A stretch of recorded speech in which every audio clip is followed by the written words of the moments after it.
Christopher William here, my direct opinion.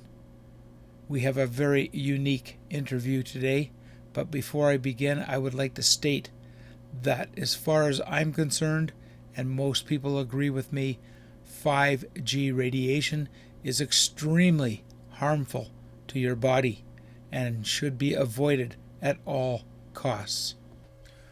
To protect yourself from the dangers of the 5G radiation, I would like to introduce you to Radiation Revolution Protective Wear.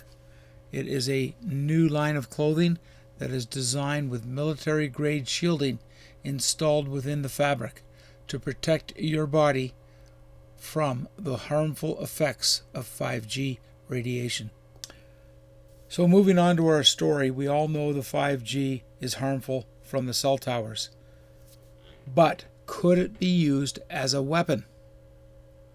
This hasn't been 100% proven yet, and thus could be a conspiracy theory. It's up to you to judge. We are doing an interview today from a gentleman whose name and face is being disguised. He was not targeted by the 5G weapon, but his friend was, who we will not bring on camera at all. So sit back, enjoy, and listen carefully. Well, I was made introduced to a woman who we'll call her Betty, and right now we would put her under the category of a targeted individual. So if you're not familiar with that term, you can just go on YouTube or Google, and you can listen to testimonials of what we know to be, what you'd call a pretty small but growing demographic of people who are targeted, and I mean that there's a broad range. So please do that, because right now we're in an increase of the frequencies that are hitting us. They're coming from many different directions, but we believe the cell towers to be the main source of it. There may be others. So Betty she was living at a house within the city that I live in. I was introduced to her through another friend, and how it started with Betty was there was things like small incidents of vandalism. She might have her garbage tipped over one day. Another time it could be a scratch on her vehicle. Maybe she took a key and scratched her vehicle. It escalated to tire slashing. There was insults, and this is completely random. There was no previous conflict between the two women. Both are women, and so she was concerned, but it didn't escalate to where she's at now. It took some time. Now, what had happened was, I believe there was an incident where she was in her backyard, and this is after verbal conflict. This is after vandalism of many kinds, intimidation.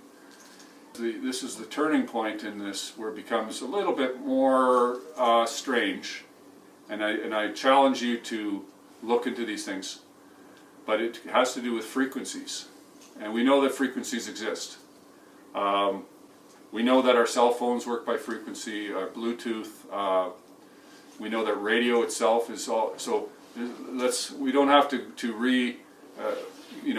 define that there's such thing as these frequencies. The question is, can they be harmful? The turning point was the woman next door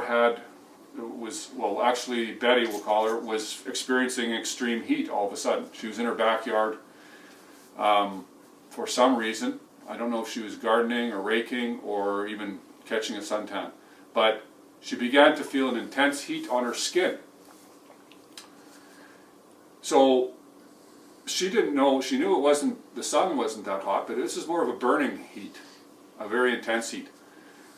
When she turned to look at her neighbor's house, she visually she caught the woman with some kind of apparatus pointing at her. So some kind of weapon.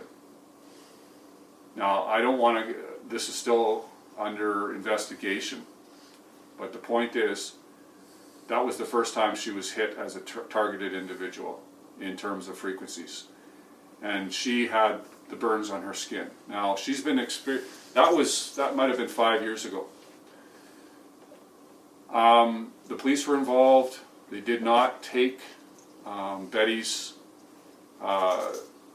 testimony as truth, and they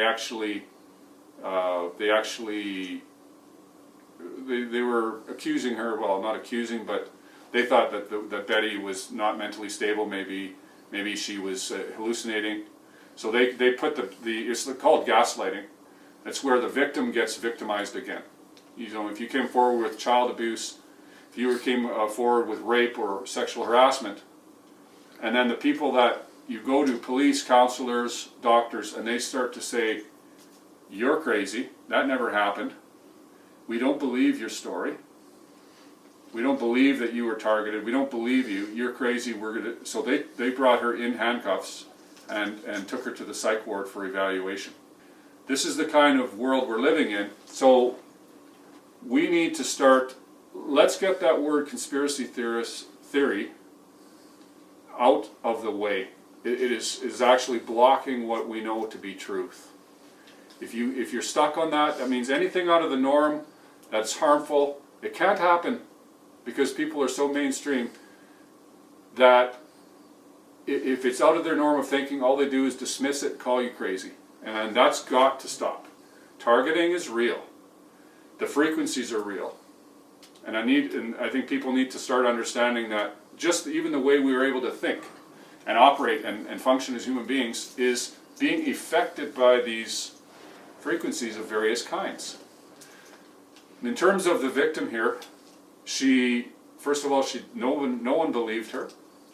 Her doctors didn't. The police didn't. And so she was gaslighted and treated as an insane person, treated as mentally unstable. Now, 5 years later, she moved away from that house, and to this day, now she's still experiencing this heat and this burning sensation. And so we believe everything that comes at us because we're not gullible people. We're looking at the evidence. She had the marks on her body, the burns, the black marks.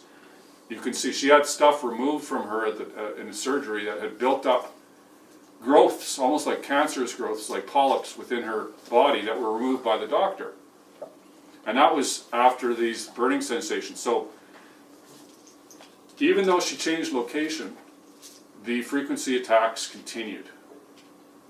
And every week, sometimes it would go lesser, sometimes more, sometimes at night when she's trying to sleep, or even in the daytime, and often even when she leaves her own house. Okay? So that's Betty's story.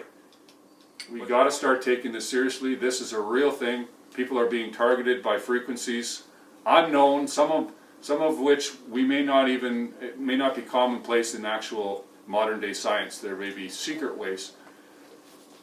So the need for protection right now. And so we're working with this team to see if we can get some type of protection for her from the frequencies. I hope I haven't gone too long. Anything you want to ask? Could you describe the weapon again and perhaps give a little more detail? So it's sort of almost like a futuristic, laser gun that you might see on a science fiction movie. Some type of pointed, I don't know if it was over the shoulder, a cylindrical shape of a gun, that was being pointed at her, yes. She visually, So you make the assumption that it was possibly emitting some type of radiation or waves. So that's the first experience that she had. Yeah. And then to skip forward, finally she decided to move. Yeah. So now the other neighbor is not beside her anymore, but she still feels this heat coming onto her. And it's possible the original neighbor of Betty's found out where she lived, you think?